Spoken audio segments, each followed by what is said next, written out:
Shalom, and welcome to What the Watchman Sees, a ministry that will sift through all of the social media noise to show you news of importance from the Most High's perspective. As watchmen, we are here both to warn of dangers and give biblical answers for dwelling in the secret place of the Most High during these times of confusion. Tell your family and friends to like, share, and subscribe as we delve into what Yahweh has for us, the apple of His eye. Let's get to work. Shalom. We're going to continue with our mini-series, Tracking the Seed of the Serpent. On this particular presentation, we're going to be tracking the seed of the serpent through Esau. So from Genesis to Revelation, there's a theme or a thread, if you will, that can be seen.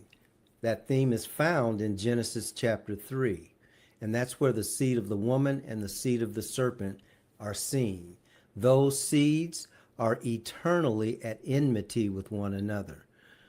The totality of Scripture reflects that thread in numerous ways, and so this chart is just a brief description of how that thread is reflected. So this column is the seed of the woman, this column is the seed of the serpent, and they are always in opposition to one another. Cain opposed Abel, Ishmael opposed Isaac, Esau opposed Jacob, Goliath opposed David, Jeroboam opposed Rehoboam, Israel opposed Judah, King Herod opposed King Jesus or Yahusha.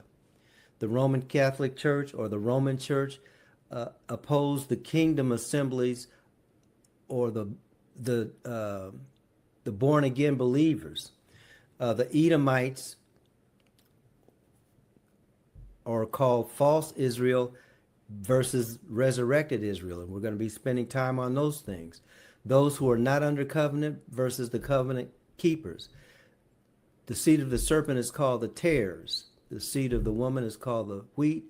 And finally, in Revelation chapter 12, the serpent of old versus the woman of Revelation chapter 12. Part of the reason for this lesson has to do with the times we're living in, the times of confusion, and how the Most High wants His people to be clear. So as we continue with the lesson premise, the premise of this lesson is that it is time for the serpent to be revealed. So here are some facts or some thoughts, if you will, if you don't consider them facts, about the serpent. The serpent has not, does not, never will create anything. The serpent continually perverts the truth and turns it into lies. And that's why it sometimes seems as if the serpent is creating a sinful condition, but actually it's a perversion of the truth. Another premise that we're going to be looking at. Edomites were not wiped out in the first century, as some theologians have taught. Edomites can be found in the last days because they're working for the serpent. Edomites always mix with other ethnic groups by intermarrying with them. We're going to be spending some time talking about that. Edomites have a perpetual hatred of the children of Yasharel. When we talk about the dragon, that serpent of old, that serpent of old has 7 heads and 10 horns. Those 7 heads represent nations that are under heavy influence of the serpent as being manifested through Edom. This has an effect on what is happening today. Current Israelis are not necessarily bloodline children of Yasharel. They are most likely Edomites. So what we're going to be doing is we're going to be looking at these end times. And for those of you who haven't heard this word before, that's what eschatology is. It's the study of the times of the end. And we're going to be looking at the study of the times of the end through the eyes, continuing with this thread through the eyes of Jacob and his twin brother Esau. Now, that relationship between Jacob and Esau can be found in Genesis chapter 25, verses 19 through 23, when their mother, being pregnant with both of them, they are twins, they were twins, and she was having trouble because she could tell that they were struggling in the womb for preeminence. And so she went to the Most High in prayer, asking him, why is this happening to me? And what the Most High told her is that there are two nations in your womb. But before we get to what he told her, when the children were being born, the first one that came out is who Esau is.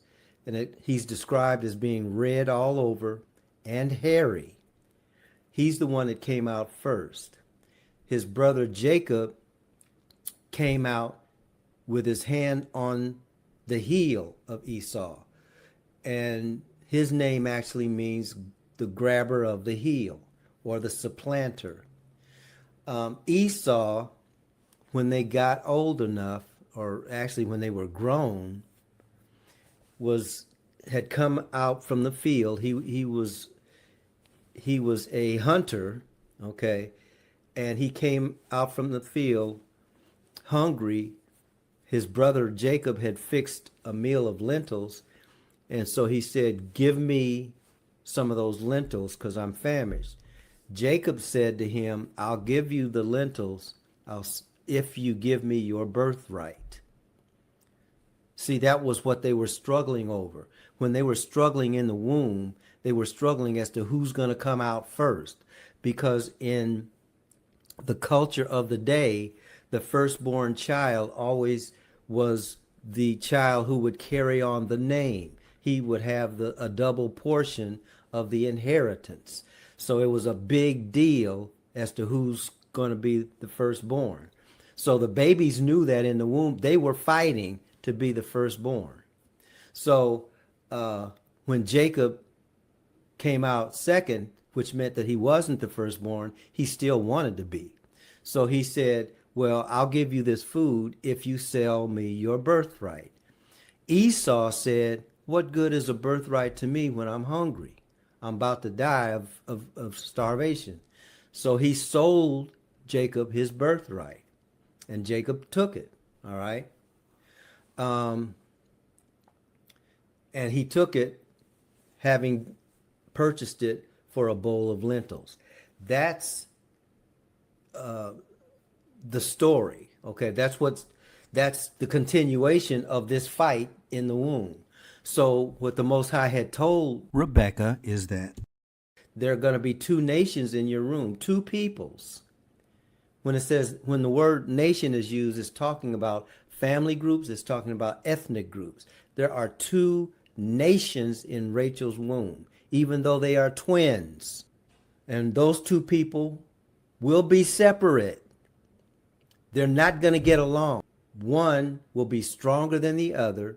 Esau ends up being stronger than Jacob, but the older will serve the younger. That's what's the Most High told Rebekah prophetically.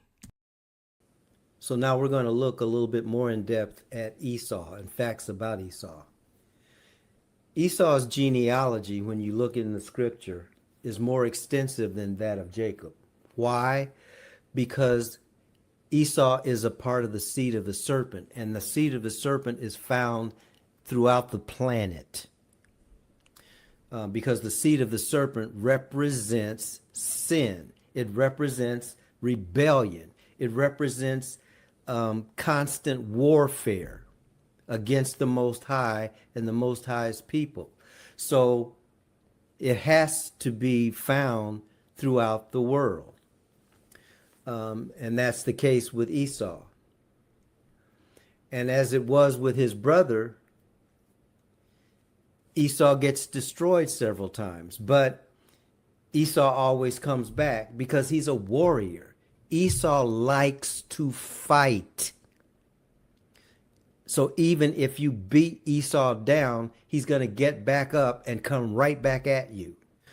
To continue with the story, Isaac and Rebekah were living in a land in which they were strangers, and therefore the people around them were also strangers. So they did not want their sons to take wives from the people that they that they found themselves living among.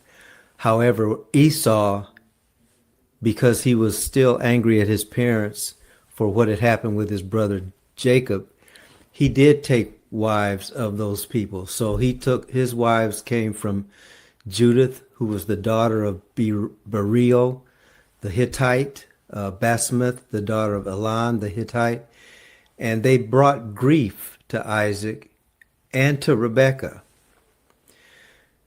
But toward the end of Isaac's life, when he was going to give the blessing and to the firstborn, he had intended to give it to Esau, and as the story goes, he was tricked.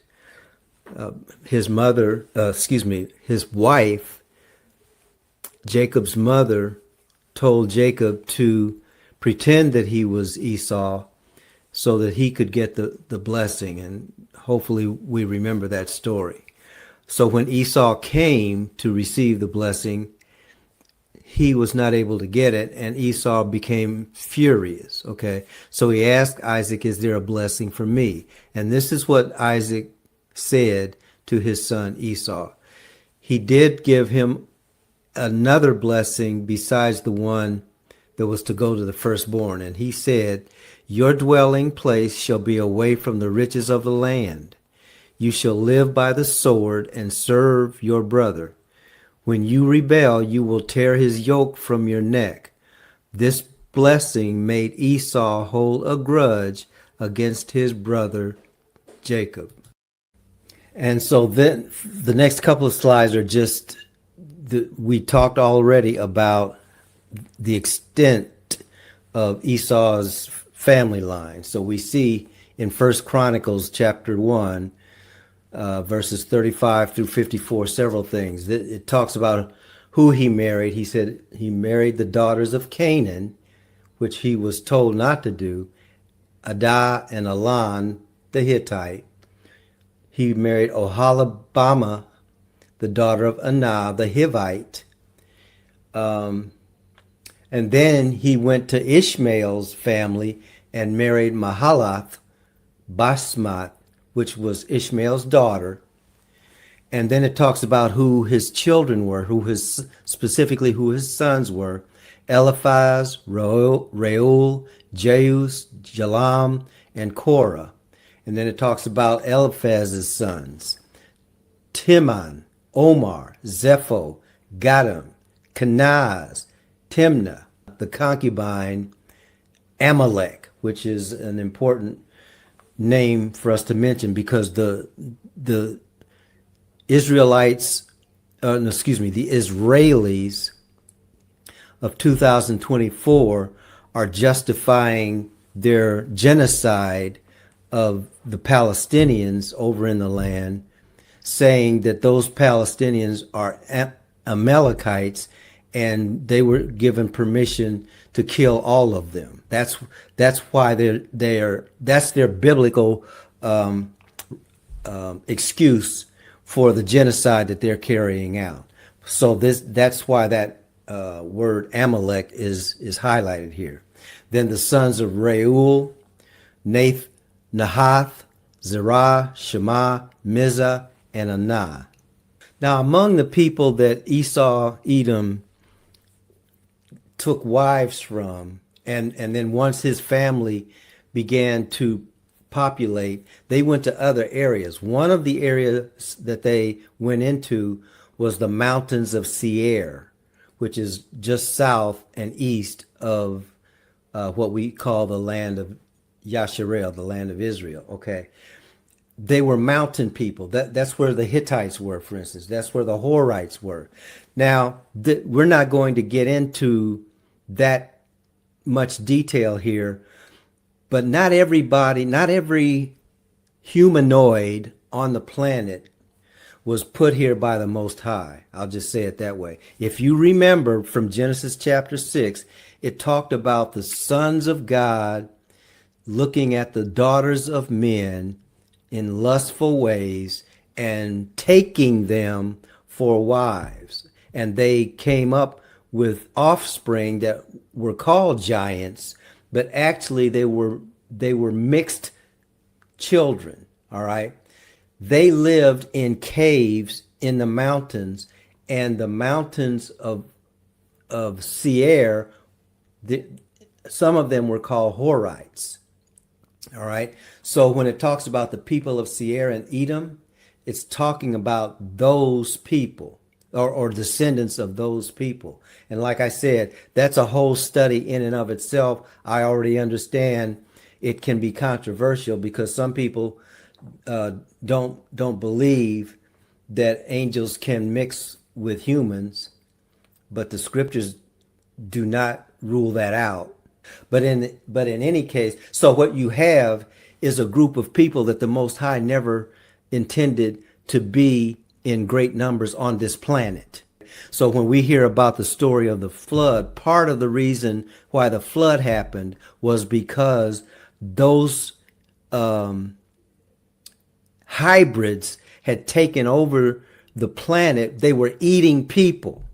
They were mating not only with people, but with animals. See, all of these mythological characters, such as centaurs, for instance, the character where you have a half man, half horse, or you have a reptilian head and a human body, we think that those are just things made up by humans, okay? But they may not be made up. And in any case, in that area, to this day, you can find bones, or people have found bones of giants, okay? And they have also found these hybrids that we're talking about. Those were the people that the Edomites started mixing with. So I'm not going to read all of those names, but that's what Esau, Edom, and his children were doing. It wasn't all of them, but they were certainly doing that. Now, from Esau, Edom, in 1 Chronicles chapter 36, verses 43 through 54, kingdoms were established. Kingdoms are smaller pockets within an ethnic group, within a nation, okay? And the kings are the leaders of the families, okay? So it talks about who those leaders of the families of Esau were. And in the King James Version, sometimes they're called dukes. So in 1 Chronicles 36, starting at 43 and going through 54, those individuals are named. I'm not going to read all those names. I would encourage you to do that in your own personal study. In any case, verse 43 says, these are the kings who reigned in the land of Edom before any king reigned over the Israelites. And then it tells who those people are. Here is a graphical depiction of some of the people groups and the activities that we've been talking about. So if you look on the right here, this area right up in here, this is the kingdom of Edom, or this is where Edom went. And on other maps, when I say Edom, I'm really talking about Esau, okay? And on other maps, it actually says that they took the place of the kingdom of the Horites.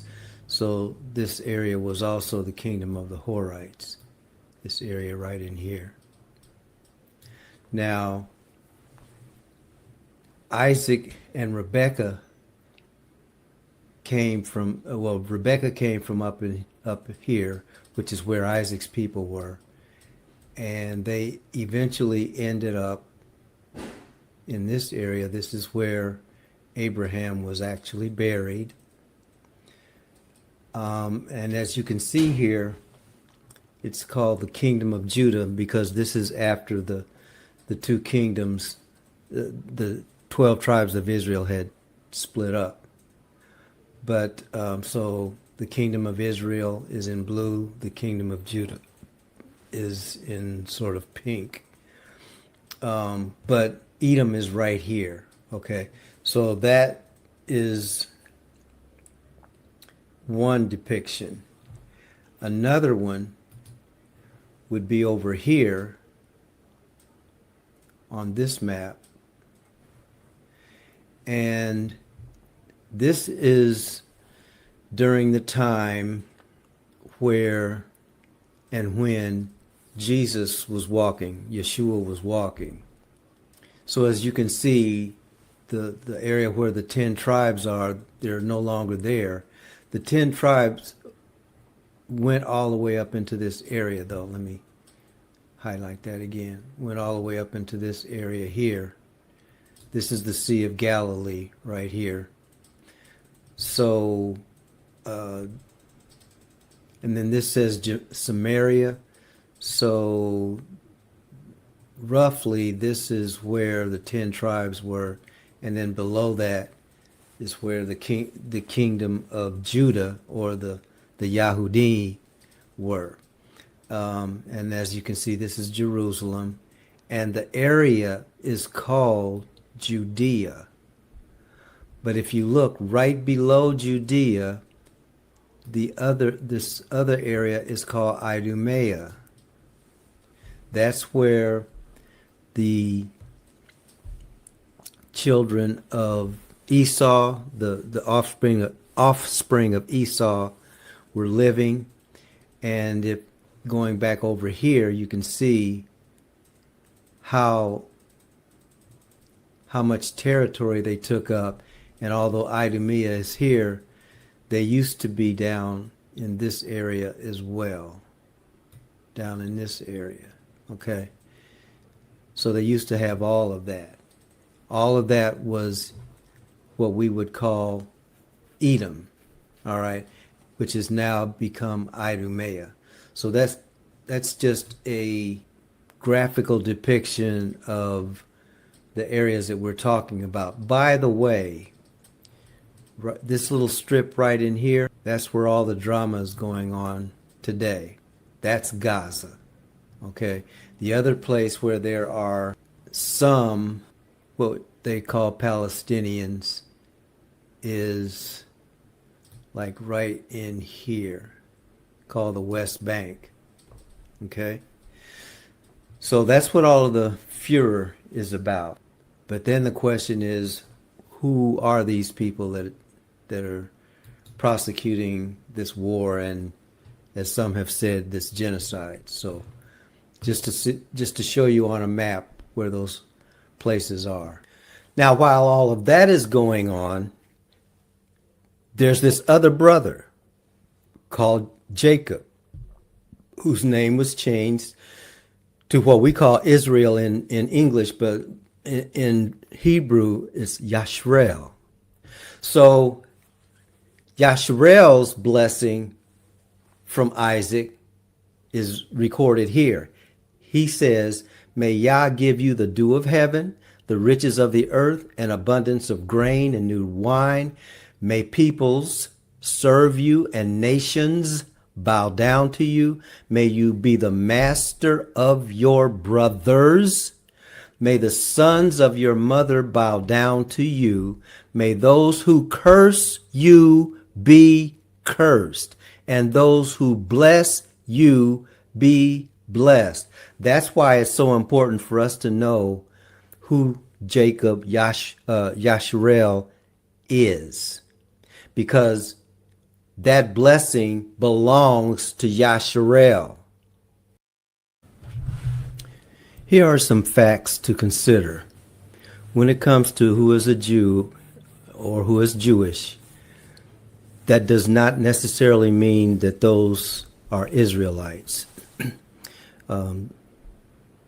There's a couple of bullet points here. An anthropological fact: many Christians have more Hebrew Israelite blood in their veins than their Jewish neighbors. And that came from What Price Israel by Alfred Lilienthal. Second bullet point: DSNA and tradition. Being Jewish is not defined genetically. Jews are a people, a nation, and primarily a belief community. Dr. Karl Skorecki. Third bullet point: John Fisher, The Olive Tree Connection, page 97. Jewishness, however, consists of many elements: sociological, cultural, ethnic, religious. The strength and mixture of these elements varies from person to person. And then the final bullet point: none of these characteristics make this people group the people of the book. You've heard that statement being made. The point of this slide is to say there have been many people talking about who is a Jew and who is not. This is not a new conversation. But we're at a point in time and a point in history where it is important to let the Bible speak and be the final authority to answer that question. So now in modern times, we hear a lot about the word Jew. There's a difference between bloodline descendants of Abraham, Isaac, and Jacob and those whose ancestors became Jews. The name Jew comes from the Tanakh. I'm sure you've heard this before. The J sound was not a written sound and it was not a pronounced sound in Hebrew. Okay, and actually it's a relatively new consonant, J, that sound, okay. In the Tanakh, the word is Yehuda or Yehudi. And in the Old Testament, that word Yehuda or Yehudi is found 813 times, okay. And it describes one of the sons of Jacob. Don't forget, in your previous studies, Jacob had 12 sons, not just one. So Yehuda is one of the tribes of Jacob. And those who come from Yehuda are the Yehudi. That's the family line that emanated from Yehuda. Now, why is that important? It's because our Savior came through that line. That's why Yehuda is in the line of the seed of the woman. Okay? So that's what that name is referring to. Now, later the name was used to describe anyone living in the territory assigned to the children of Yehudi. Or Yehuda. So that territory then, as time went on, was overrun, retaken, repopulated, as is the case with most geographical areas. Okay, so see, and that's one of the things that even the children of Yasharel are going to have to come to grips with. People move. They move all over the place, all right? So when they move, other people move into where they were, unless the place has become uninhabitable. Because usually when people move, it's because the resources to sustain them are not sufficient, so they go somewhere else. That has always been the case. So once we get to, I would say, after or around the time of the Babylonian dispersion when Jerusalem was overrun by Nebuchadnezzar and the children of Judah were sent into captivity for 70 years, there were still people living there. And then when they came back after 70 years, they were living, some of them were living there. Okay. So that territory itself became a region that is called Judea. Okay. Or Yehudi, meaning an inhabitant of the territory of Judah. So anyone living in that area would be considered a Jew. Anyone living in that contiguous geographical area would be considered a Jew. So from that point on and later, it also included those who embraced Judaism as a religion. This all happened after some of the former inhabitants of Judea returned from Babylon and the Babylonian captivity. And that information is found in Antiquities, the book by Josephus. It says, book 9, verse 10, verse 7. It probably means chapter 7. Okay, so then by the time that Yeshua is born, by the time of the Messiah, the word Jew included proselytes, Idumeans, which was the Greek word for Edomite, in other words, Esau's offspring. It included other people besides the direct bloodline of Judah or Yehuda. But the promise and the prophecy regarding the Most High's chosen was always related to the bloodline seed of Abraham, Isaac, and Jacob, and then continuing on into Judah as the bloodline, because Judah was the tribe or the family that the Messiah, Jesus, Yeshua, would come through. So that never changed, although the understanding of the word Jew was expansive. It originally had to do with the tribe of Judah. Okay. The Bible, especially in the Tanakh, never refers to the other 10 tribes as Jews. And if you think about it, that makes sense. Now, during the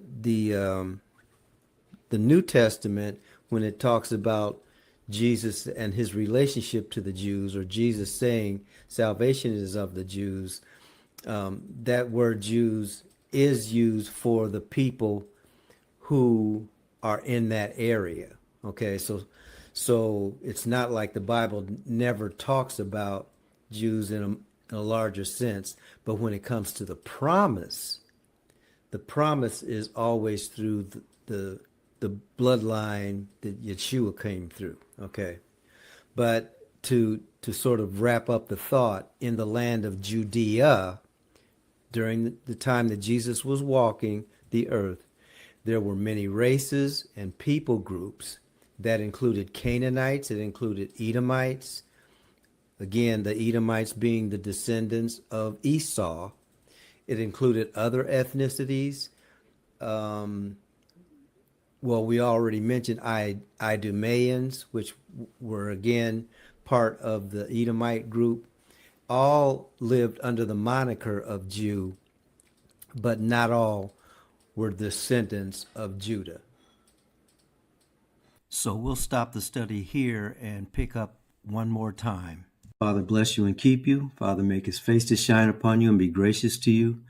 Father, lift up his countenance upon you and give you his shalom.